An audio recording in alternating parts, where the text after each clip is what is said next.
Mesdames et messieurs les élus, mesdames et messieurs, c'est avec plaisir que nous inaugurons ce soir dans la galerie du philosophe l'exposition Vesprée de Célie Fallière, ici présente. Voilà, ici présente. Cette exposition est le troisième et dernier volet de notre thème 2025, à la recherche des savoir-faire, thème pour lequel nous avons invité des artistes qui questionnent notre rapport aux techniques, explorent la matière et ses composantes, puis donnent à voir les résultats obtenus sous diverses formes. Le cycle s'est ouvert avec Natacha Sansoz et son travail sur la laine. Ensuite, nous avons accueilli Lucie Havel, qui nous a présenté une partie du résultat de ses réflexions artistiques sur la place des plantes dites invasives dans notre monde ultra-anthropisé. Pour ces deux expositions, la question du savoir-faire s'inscrivait aussi dans une dynamique artistique fortement influencée par l'écologie et les rapports que l'homme entretient avec la nature. Les œuvres de Natacha et de Lucie étaient extrêmement centrées sur un matériau donné. Et ces travaux s'apparentaient à une sorte de tentative d'épuisement des possibilités liées à ces matériaux. La laine pour Natacha, la renouée du Japon pour Lucie. Avec Célie Fallière, nous sommes face à une autre approche, plus globale, plus généraliste, où des médias très divers, céramique, photographie, installation, sculpture, sont confrontés à de multiples éléments bruts, le bois, la pierre, la terre. Portant attention à l'environnement dans lequel elle évolue, elle y récolte matière, sensation, histoire.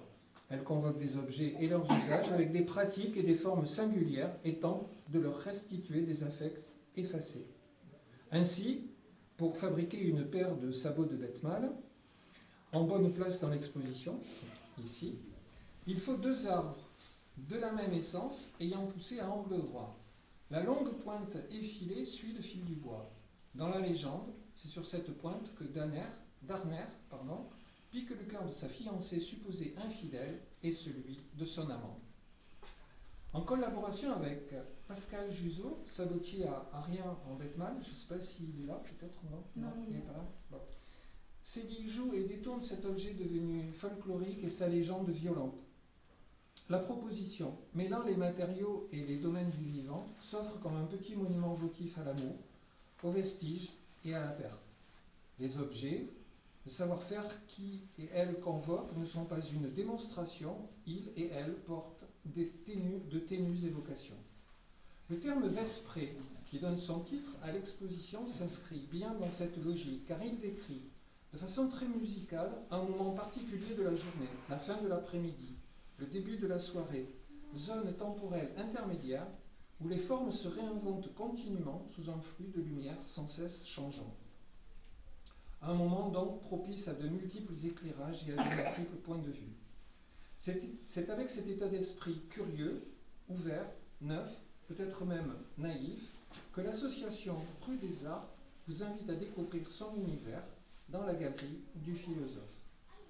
Avant de vous laisser échanger avec Célie, nous souhaitons remercier toutes celles et tous ceux qui nous soutiennent, la municipalité du Carlabeil, la communauté de communes Arise-Lez, le département de l'Ariège, la région Occitanie, la DRAC et le Fonds de développement pour la vie associative. Un salut et un remerciement particulier pour le Parc naturel régional des Pyrénées ariégeoises qui a financé le sabot de bête mâle, évoqué précédemment. Ce parc naturel est représenté ici, ou peut-être pas, je ne sais pas, par M. Yvon Lassalle, vice-président du syndicat mixte de ce parc naturel régional et maire de Payette. Donc, on peut dire, s'il est venu, je ne sais pas s'il est venu, j'allais dire, il est venu à la fois en voisin et en mécène. Mais bon, il n'est pas venu, donc, il est là en tant que mécène. Merci aux bénévoles qui nous accompagnent et nous permettent année après année de poursuivre nos objectifs de diffusion et de promotion de l'art contemporain en milieu rural.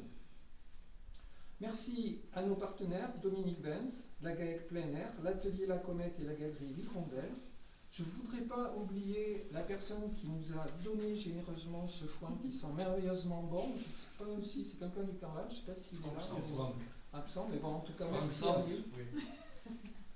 Et très bonne et très belle visite, et n'hésitez pas à venir à la rencontre de Célie et puis à la rencontre des personnes de l'association si vous avez des questions. Merci pour votre présence et bonne soirée.